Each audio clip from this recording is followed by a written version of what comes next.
نشارك فرحته مع جملة الأصحاب والخلان. لو إن الحفل في قصي حدود القاع نصلى بهدي المعاني في زواج واصنع القفان، وحبك الشعر من شانه وعقد البيت وفله. على مدح الخوي دايما انا حاضر وانا طرب، ولا شانه يهيب الشعر والافكار من هل.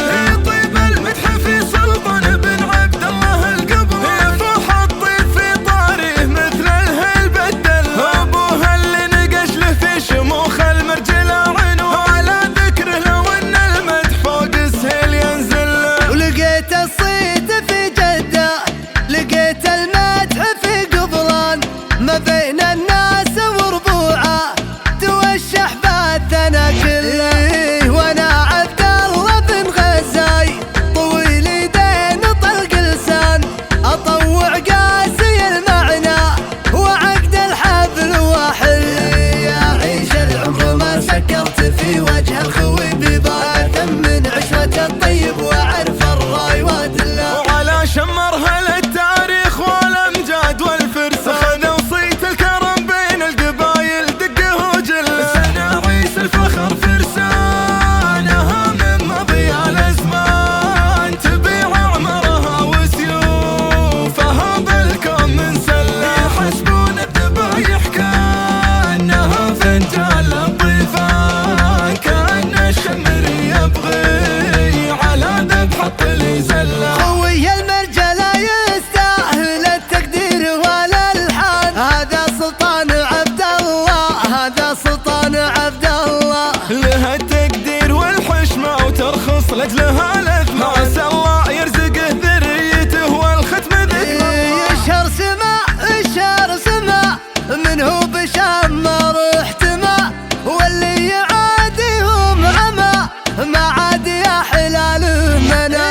ختم المراجل ختمهم والطيب عايش وسطهم، واللي كسر كلمالهم ما يجبر قسم العظام. شمار ومعدنكم أصيل، تاريخكم أكبر دليل. الطيب لو وزنه ثقيل شفنا الوزن رشة نعم، معرب الساس الكريم واللي يعاندكم غشيم. الله ما يوم تضين من خال ولا من عمام. تعالي يا قوة في نحتفل بالمحسم المليان، نبارك بالفرح زفت رفيق الدرب مع خله، نشارك فرحته مع جملة الأصحاب والخلان. لو إن الحفل في قصي حدود القاع نصلى بهدي المعاني في زواج واصنع القفان، وحبك الشعر من شانه وعقد البيت وفله. على مدح الخوي دايما انا حاضر وانا طرب، ولا شانه يهيب الشعر والافكار من هل.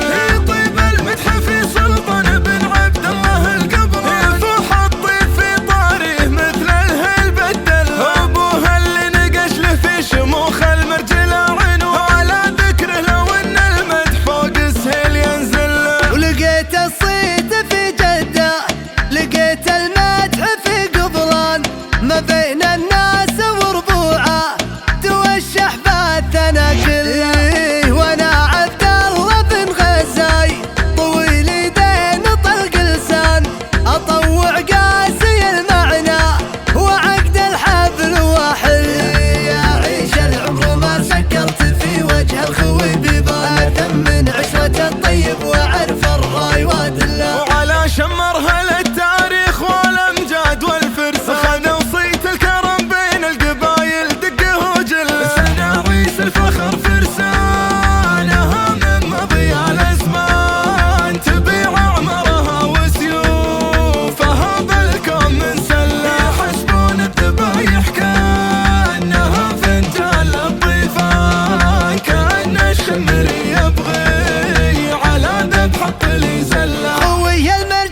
الطيب